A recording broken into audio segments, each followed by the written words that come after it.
Beneath the earth lies a chasm so deep, light and sound barely survive. Veryovkina Cave, over 7,200 feet into the abyss, one man ventured alone. No backup, no return. What compelled him to take the risk? And what kept him from ever resurfacing?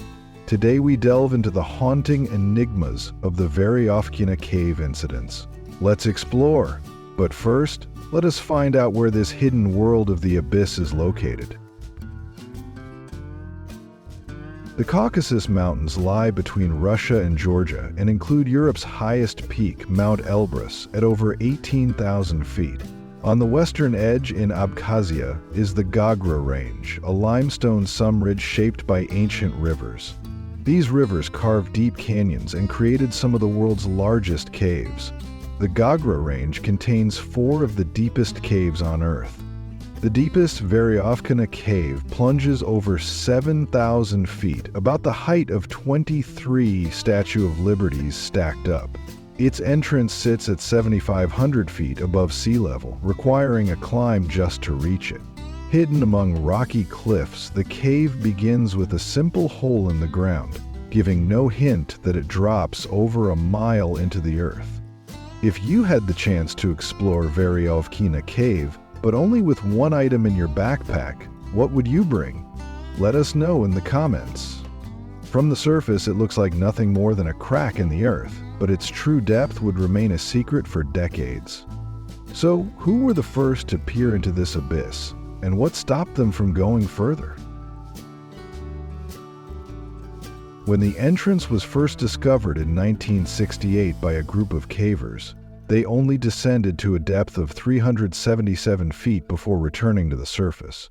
In 1983, a separate team from the Perovo Speleo Club in Moscow rediscovered the cave. Over the next 3 years, a series of expeditions pushed its known depth to about 1,400 feet. For unclear reasons, exploration halted until the year 2000. That year, work resumed, but it wasn't until 2015 that explorers found a new shaft, unlocking the cave's true depth. By 2017, they had extended it to 7,200 feet and mapped over 17 kilometers of tunnels. Finally, in March of 2018, they reached the official deepest point at the bottom of a subterranean lake where the cave meets the water table, giving Veryovkina Cave a total depth of 7,257 feet. But mapping the cave's staggering depth was only the beginning. No one had yet lived in its darkest reaches.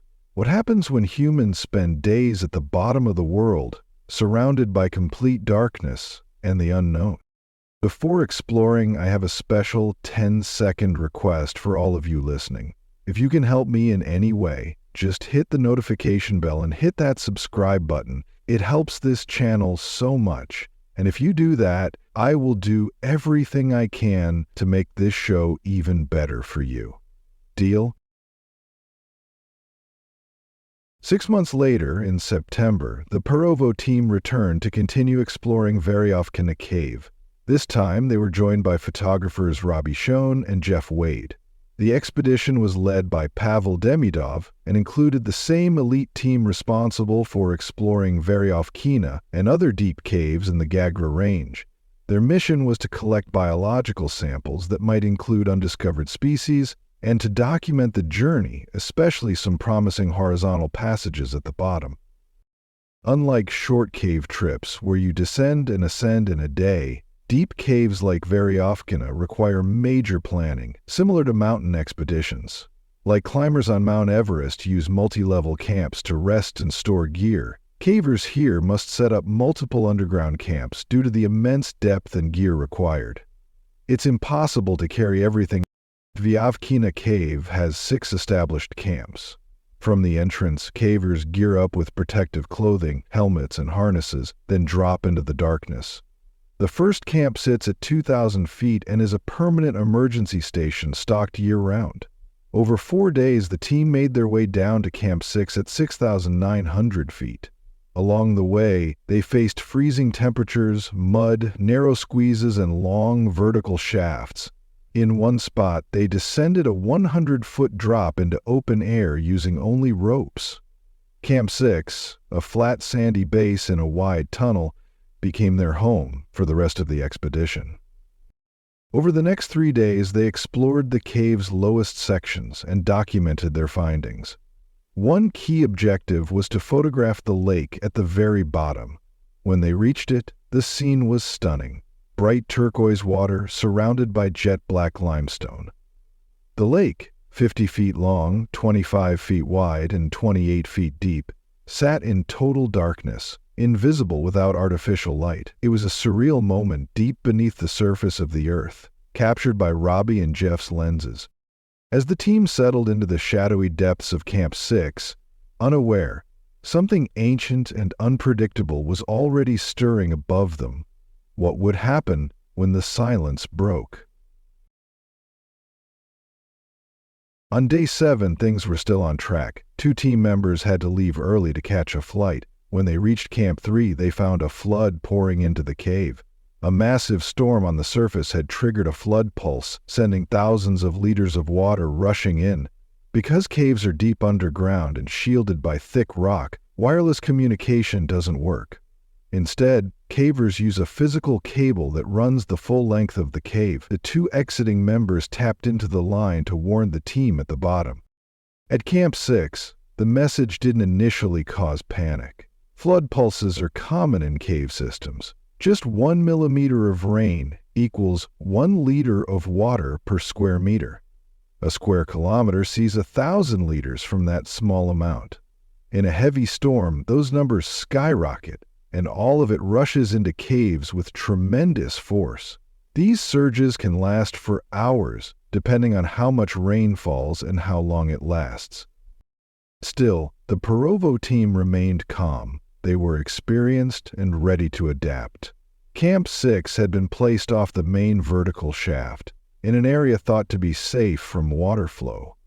It was also at 6,900 feet deep, while the cave's total depth is over 7,200 feet.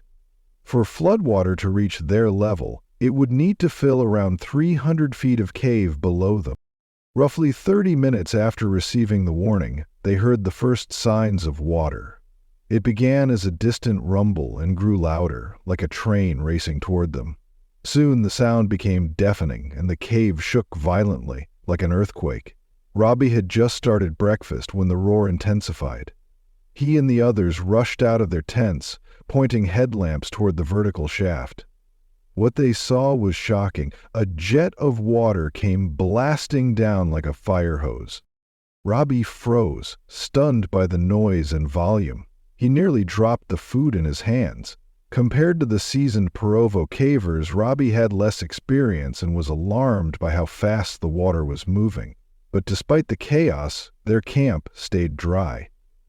He focused on staying calm, taking cues from the Russian team, who seemed composed despite the roaring flood just meters away. As Robbie climbed into the roaring cascade, barely able to breathe, he had no idea what was happening below and whether anyone else would make it out alive. About 2 hours into the flood, with no sign of slowing, a team member noticed a gurgling sound near the tent.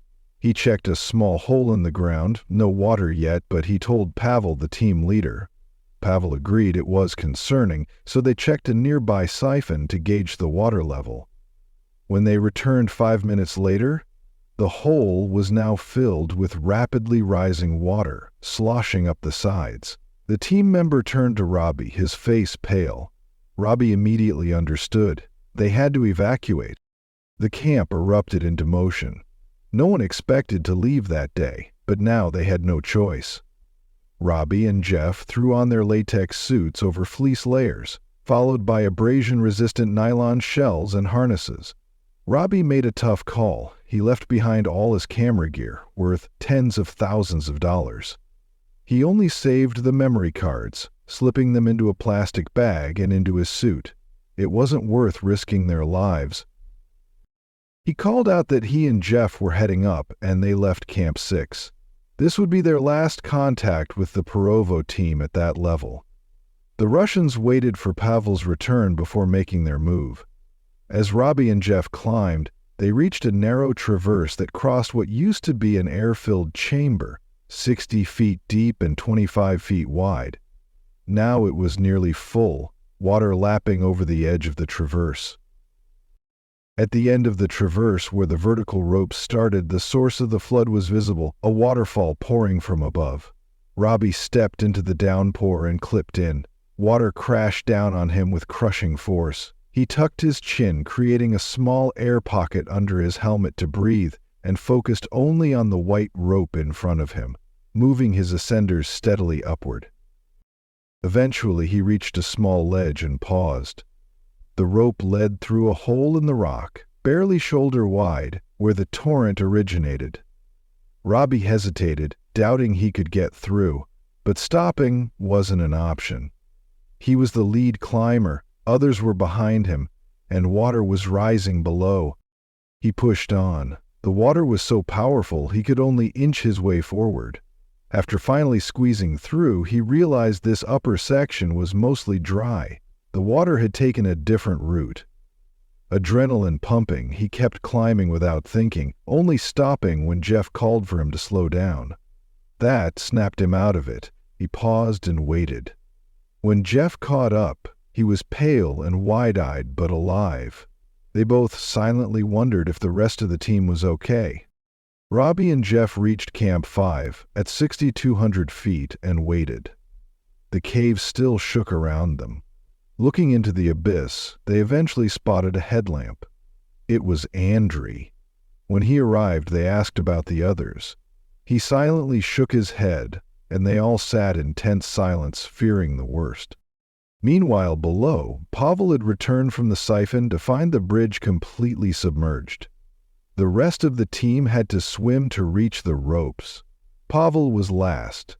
As he swam, the chamber had turned into a whirlpool. The swirling currents spun him around, and he had to fight hard to reach the line. By the time they started climbing, all deeper passages were fully flooded. 15 minutes after Andrei's arrival, 5 more lights appeared. One by one, the remaining Perovo team members climbed to Camp 5. Robbie watched in awe. One of them was even carrying a stove and 4 sleeping bags strapped to his harness. Robbie realized how fortunate he and Jeff had been to go first. If they'd been the last to ascend, they might not have made it. Once reunited, the Russian team quickly settled into the tent, made coffee, and even joked about the whole ordeal. Robbie, however, was still shaken. For hours, he refused to take off his gear, eyes locked on the dark drop below, unsure if the flood was truly over. As the flood showed no signs of stopping, the only escape tunnel above them had vanished beneath the rising water. Was this the moment the cave finally sealed shut? 200 feet above was a horizontal passage they needed to cross to move higher into the cave. Normally, it's already half filled with water, requiring a crawl through it. With all the flooding, it was filled. As long as the flooding continued, they were trapped and could only hope the water wouldn't rise any further. Pavel reassured Robbie that they would wait until morning to let the water clear. Over the next 16 hours at camp, the roaring of the water slowly died down. The flood pulse ultimately lasted a total of 20 hours and was caused by a week of rain followed by a single severe storm. The prior week's rain had fully saturated the ground, so when the storm hit, water poured relentlessly into Veryovkina cave. They later learned from a cab driver that the raindrops during the storm were the size of nickels. This experience turned into an important lesson for the team. Previously, they had assumed the cave only flooded in winter. After the expedition, plans were made to improve surface rain monitoring. An additional camp was installed in the lower chambers to offer another escape route in case of flooding. And even though the expedition was cut short, they achieved nearly everything they aimed to do. New passages were explored and mapped, cave species were sampled, and although the camera equipment was destroyed, all of the photographs were preserved. As the floodwaters receded, the team thought the worst was over, but 2 years later, a silent rope at the entrance would unravel a mystery far darker than rising water. Veryovkina Cave's dangers didn't end with the Perevo expedition. 2 years later, in November of 2020, explorers noticed a rope fixed at the cave's entrance, a serious safety concern in caving as it could lead unprepared individuals into a hazardous environment. 8 months later, on August 4, 2021, the Perevo team returned. While descending at about 1,300 feet, they found a pair of crampons and an ice axe. These hadn't fallen from above. Someone had entered the cave and gone deep inside. At 2,000 feet, they reached their first camp. At 3,200, the second. Then, at 3,600 feet, halfway to the cave's bottom, they discovered the remains of a man, still wearing caving gear and roped in place. With no identification, authorities later confirmed his identity as 37-year-old Sergei Kozeev through a missing persons database. Sergei, an experienced outdoorsman from Sochi, had set off alone on November 1, 2020. He didn't disclose his exact destination. Based on files found on his phone, he had spent nearly a year preparing for the journey, using Perevo expedition documents to map his route into the cave. He reached the entrance using crampons and an ice axe, fixed a rope, and descended with 3 gear bags. He passed through narrow tunnels, descended vertical shafts with a lattice device, and stayed briefly at the first and second camps. Evidence suggests he lived at the second camp for several days before continuing deeper. Below that point, the cave becomes colder, wetter, and more technical. Proper clothing and equipment are essential. It's believed Sergei realized he couldn't safely descend further and tried to turn back. However, the terrain was too difficult to climb without the right gear. He had hand ascenders but no foot stirrups, which are needed for climbing vertical ropes. Without footholds, fatigue and cold likely overtook him. He was unable to return to the surface. The Perevo team notified authorities and a complex recovery effort followed. Given the cave's depth and difficulty, more than 100 specialists were involved. Safety protocols had to account for environmental risks, including air quality. After a carefully coordinated operation, Sergei's remains were respectfully recovered and returned to his family in Sochi. Veryovkina Cave remains the deepest known cave on Earth, a title it earned in 2018, but unlike towering peaks, caves are hidden beneath the surface. The planet is vast and unexplored, and it's unknown how long Veryovkina will retain its record. If you found today's video interesting, don't hesitate to hit the like button and subscribe to my channel. Your support is very important to us. Be sure to check out the next video appearing on your screen. You're sure to love the content we bring. Please leave a comment about which country you'd like us to explore next. Thank you for watching, and see you in the next video. Thanks for being with us. Leave a comment, like to show your support, and remember to hit that subscribe button for more exciting videos. See you next time.